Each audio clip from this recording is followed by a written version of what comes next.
breaker. Cutting back and fumble football. It is over.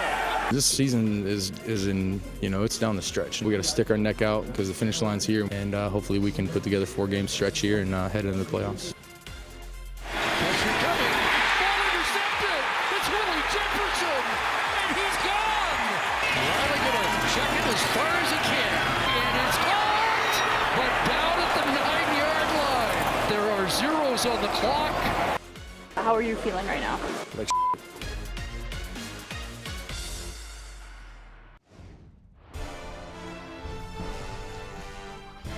When you're struggling at offense, the best and quickest way to give us a joke is run the ball. And that's what they have to do with C.J. Gable.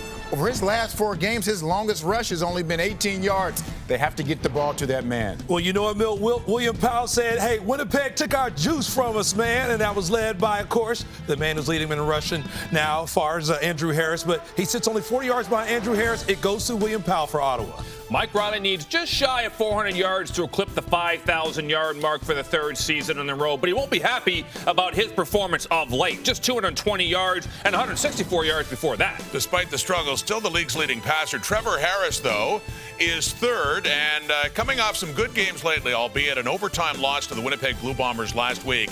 Ottawa trying to stay ahead of the Hamilton Tiger Cats for 1st in the East. Right now they're tied after the Cats won last night. So Super Saturday continues here in the CFL on TSN, getting set for part 2. Rod Smith, Jock Climby, Henry Burris, and Milt Stiegel. And for Ottawa, already in the playoffs and fighting for the bye into the East final. For the Edmonton Eskimos, a very different story.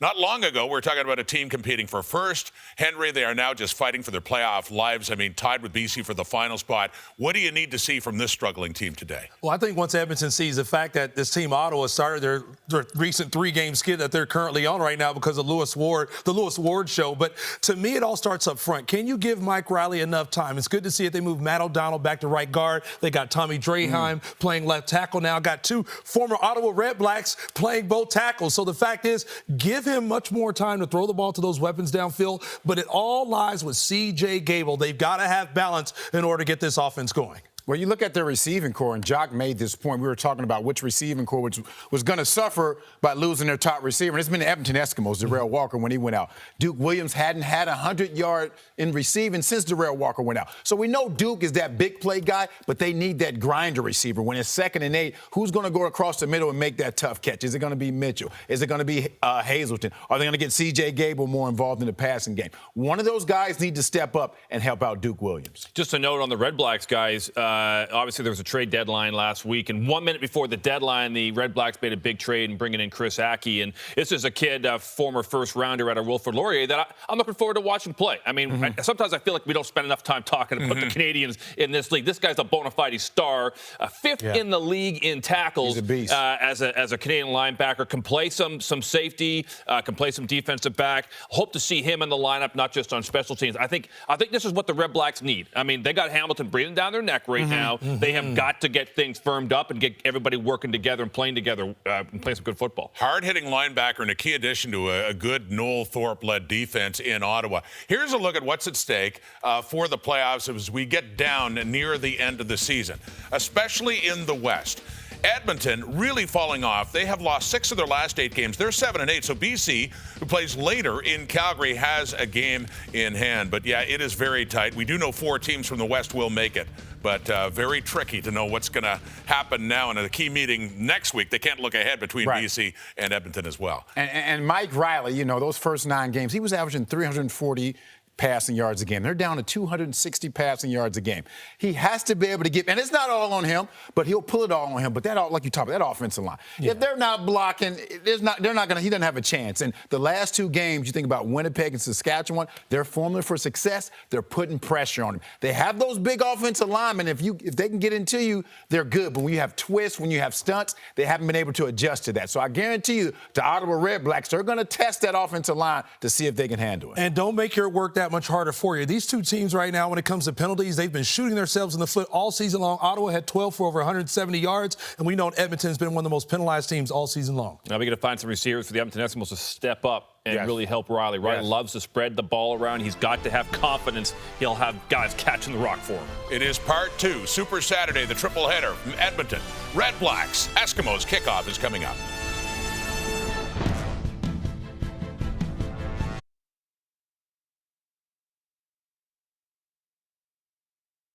Sydney Holland of Spruce Grove, Alberta. You could win groceries for a year if the kickoffs return for a touchdown in this game, thanks to Safeway Sobeys $1 Million Touchdown to Win promotion. And if it happens a second time in this game, you could also win $1 million. Good luck, Sydney. Part 2, Super Saturday. We go to Edmonton. Chris Cuthbert and Matt Dunnigan. Thank you, Rod. The CFL stretch drive continues here in Edmonton. Middle game of our Saturday triple header. Red Blacks looking to regain sole possession of first in the East, while the Eskimos look to snap a 3-game losing streak. Yeah, and it's going to start with this guy right here, who's under the weather, fighting some battles himself, as well as his opponents across the line of scrimmage the last several weeks. Mike Riley trying to figure it out. And he's got some work to do because he's up against a hard-nosed defensive unit in the Ottawa REDBLACKS. And Trevor Harris, boy, he comes in hot. So one quarterback's cold and one is hot. And this guy is on fire. He's absolutely turned his team around this last half of the football season, playing very consistent football. Rick REDBLACKS can move 2 points. Or Rick Campbell's REDBLACKS can move 2 points up on Hamilton again. The Ticats drawing even last night with a win against Toronto, while Jason Moss trying to figure out what has gone wrong. And they've turned back to the basics this week. Just 30 points scored in the last 3 games for the Edmonton Eskimos. That's a half for the Winnipeg Blue Bombers these days. Huge game. Kim Murphy wearing ref cam for us. Red Blacks won the toss, and they want the football, which is the way Matt Dunnigan likes it. Yeah, you win that toss. I don't care which way the wind's blowing or what stadium you're playing in. Take that ball. 0 at kickoff. Feels like it's -5. And a little fight for the football. It'll be R.J. Harris to take it. And Nick Usher brings him down shy of the 35-yard line. So here is Trevor Harris, who will lead the Red Blacks out on offense. He's sitting on 99 career touchdown passes. And, you know, the thing with Trevor, like any quarterback, if he can disrupt him and give him some happy feet and make him dance around a little bit in the backfield, it's going to be a long day for him. But if you let him sit back there and pick you apart, he's got all the skill set and receivers to do it all day long. They've had some balance of late. Last 3 games, 100 yards rushing and over 300 passing. Swing that first pass out, and it's Greg Ellingson with catch number 79 on the year and a gain of 5. I'm sure a guy we'll be talking a lot about is 2 of these fellas anyways, is William Powell, who absolutely lit up Edmonton 4 weeks ago with 147 yards rushing. Brad Sinopoli had 113 yards in that ball game. 2 of the mainstays offensively for the Red Blacks. And John Gott draws back the lineup at right guard, going up against an old teammate of his, and Karesna, the defensive tackle for the Edmonton Eskimos. Illegal contact on a receiver. Edmonton, 10-yard penalty, first down, Ottawa. So a flag on the opposite side of the field. It's a penalty against Edmonton and a quick first down for the Red Blacks by penalty. I got a chance to talk to John this morning at breakfast. You go imagine the big boy eating and feasting today, you know, a few hours before the ball game. And he's excited. Yeah, grazing. He's looking forward to playing against Sarasta and Mr. Sewell. First and 10 up at the 44-yard line, and they'll swing it back this way. Here is Sinopoli with the catch, and it's a record tying grab for him. Or excuse me, Fioli Gadino with the catch. Coming off a big game last week. He did. Against Winnipeg. Let's set the Eskimo defense for you first. Yeah, and I mentioned Jake Serez. You know why? Because he's up against an old teammate, John Gott. I really like his playing interior. Suits Sewell really well. Gives Bazzi and Boateng an opportunity to come off the edge. J.C. Sherritt closing in on another 100 tackle season. And in the back end, you've got a thief back there, and Aaron Grimes, one of the best cover guys in the league. And Arjun Colhoun coming off the injury list to get in the lineup. There's a completion, and Ellingson has another catch down to the Edmonton 40-yard line. It's a big first down for the Red Blacks. Yeah, and Greg is right here, and he's absolutely just going to go up there and sit in the soft zone, and this ball's out in time. You watch him sit right there, cut it out, the ball's already in the air, and he turns around, and hits him between the 8 and the 2. He does the rest. Pickup of 19 for Ellingson and a first down. And there's Fioli Gadino. Mentioned he had a good game against his old teammates. 4 catches and a touchdown. 83 yards against the Bombers in the last Red Black start. Staying at the same hotel as these guys. You know, you're bumping into them all last night and this morning. I got a chance to talk to Julian, and boy, he's really excited about seeing the ball as often as he has over the last week, and he's getting involved here early too. Hope you weren't bumping into him all night long. I might get some guys in trouble. No. I was in bed early. Don Landis, our director, she had me in early after, along with Thomas Ludwig. And here's William Powell trying the left side, and he gets stacked up. 36 yards for Andrew Harris today, so Harris back in the lead for at least the time being. William Powell starts the day 33 yards back. Yeah, and you know, this is a 2-yard run, and Edmonton will take this. J.C. Sherritt taking on a man, and then step it up in the middle, and a little help from the inside out. You got King coming there from the safety position, and good run support. 2nd and 8. Harris out of the pocket, and he gets nailed. Hit on the play by Forrest Hightower. Back-to-back tackles for Hightower to put an end to the drive. Yeah, you want to get warm, you just keep hitting people, and that's what Forrest Hightower's done the last couple of plays. And good push up the middle, as you would expect from those interior guys, and everybody else got a rally. JC swings and misses, but Forrest Hightower is right there and puts a licking on Harris right in the middle of the pack. So here's the rookie phenom kicker. 7 for 7 against Edmonton the last time, and he doesn't miss. 41st consecutive field goal now. 44 of 45 on the year for Lewis Ward. Good opening drive for the Ottawa Redblacks, and now Mike Riley. Bedridden yesterday with the flu, trying to bounce back and put a little health back in the Edmonton Eskimo offense.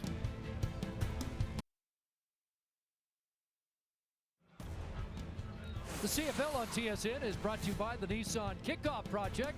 Nominate a high school football player today at nissankickoffproject.ca. And congratulations to the Nissan folks for an outstanding promotion. There's Mike Riley. And the Eskimos, they'll start at their 35-yard line, trying to get this offense kick-started after 3 slumping weeks. There's the start. Vidal Hazelton with a first down catch up around the 50-yard line. I really like Vidal, man. I like the way he plays. He's a tough receiver, doesn't get enough credit. He's one of these guys that if you relied on him 24/7, he'd be there for you. And well, I like it. Quick slant on the money. Mike Roddy did a nice job of stepping up in the pocket.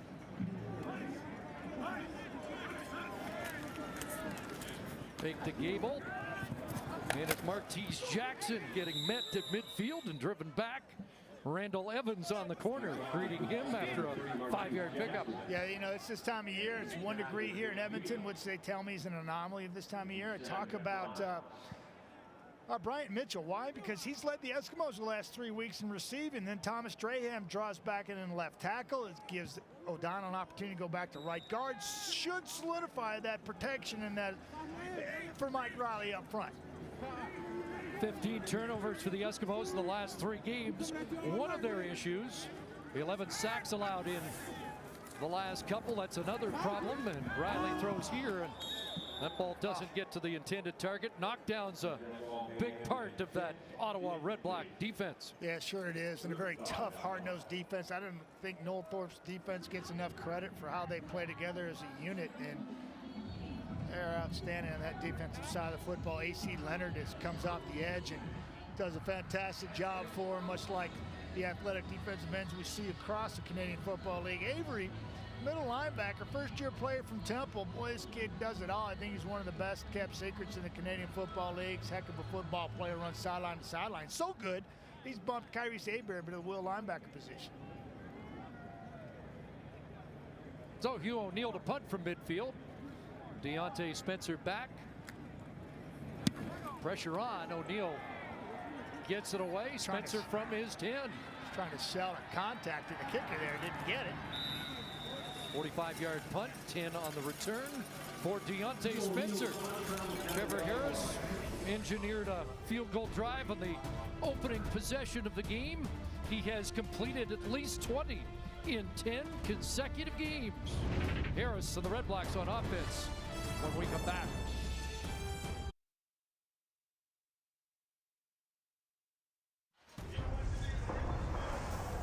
John Road to the Grey Cup continues. Third game in the Saturday triple-header. A big one at McMahon tonight. Lions and Stampeders. And the action begins following this game at 8 o'clock Eastern, 5 Pacific. Wally Buono's final regular season visit to McMahon. Well, he built that stadium basically from 1990 on. Tremendous career for Wally Buono. Continued it in BC, and a lot of farewell wishes for Wally while he's been over there in McMahon in the city of Calgary. And yet he's going to be saying, I'm coming back for a playoff game. That was a nice run by William Powell, shifting gears for a first down.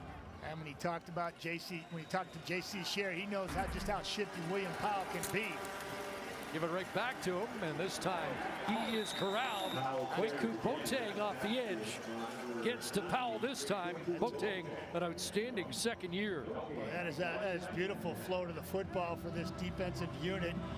Just eyeballing William Powell because they have to. And a look from Williams' perspective, not a lot there. It bounces, and here comes the pursuit. Nothing doing. 2nd and 10. Harris 3 for 3 to start. Empties it out. And is in trouble, and Alex Bazzi will drop him. Bazzi's got his 6th sack of the year. Eskimos had 6 sacks against the Red Blacks in their first meeting of the season. Yeah, here's Alex right here. 2-point stance, going to use his speed to his advantage here. Nice little move on the inside. Has leverage on the left guard, and doesn't play the whole man because you're going to lose when you're outweighed by 60 pounds. Plays half of them and just slides right by into the quarterback's lap. Leone punting it, and Martese Jackson returning it. Tried to reverse field as he got a crease. Not much there after the 47-yard punt. Leone number 3 in net punting. Alex Bazzi with the sack of Trevor Harris that helps enhance the Eskimo field position when we come back.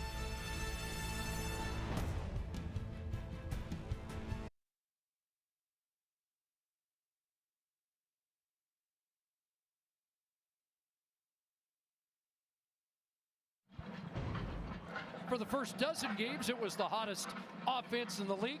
They still lead in first downs. Number 3 now in passing. Number 2 in touchdown passes, but it's gone a little dry, Matty. 221 passing yards average the last 3. Yeah, and a lot of talk in the Edmonton organization, starting with the quarterback, 1-3 himself. There's room for improvement. Everybody's got to focus and pay attention to little details. And one of Mike Riley's details he's been concerned with is his footwork within the pocket and throwing to his left in particular. And I know we'll hear more from that at Ryan Rashog here pretty soon. Just 3 first-quarter points in the last 3 games. C.J. Gable straight ahead to around the 49-yard line. Yeah, it's important, when you're in a struggle like this and a slide, everybody's got to look themselves in the mirror. You often hear people say that, but it's true. And nobody's excluded from that, from coaches to players. And you try to figure it out as best you can and pay attention to the details. 2nd and 6. Riley stands in. Hazelton open at midfield, does some dancing. And is brought down in first down territory.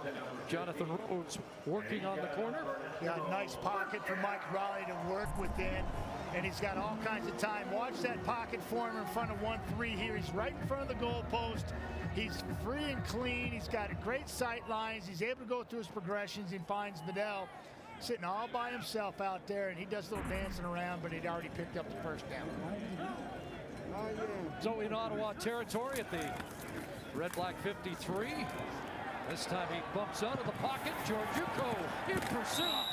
And the big defensive tackle gets him on the ankles. And Riley falls forward to about the 47. Yeah, that's the first play for the Edmonton Eskimos in Ottawa's part of the football field, and we'll be paying attention to that today, is how many plays each team has in their opponent's end of the football field. I think is a very significant indication of how the game's going to be played. But Mike Riley doing what he does as well as anybody in the Canadian Football League and using his legs, exploited defense. 9th in the league in rushing, 7 on that carry. I had a chat with Dwayne Mandrusiak, longtime equipment manager, yesterday at the Eskimos about Tracy Ham running here. He did some running. Yeah, he did 1,000 yards one season. Flag comes down, that pass. Hard to see if it was caught on the sidelines. And an injured Red Black on the play. Randall Evans is shaken up. Yeah, and this guy's still wet behind the ears. He's so young on the Pass corner there. interference. Ottawa, number 2. Point of foul, automatic first down, Edmonton. And insult to injury, it's Evans getting flagged. Yeah, I mean, that's... So it's a 16-yard penalty. Yeah, and this is Mike Riley getting rid of the football and just working on the inside. Man comes free. And here's a look at Evans and how he gets into trouble right there. And just kind of see him lose his footing, and he grabs his right ankle right away. And here's Mike Riley taking an extra shot after the ball is gone. And boy, if this is roughing.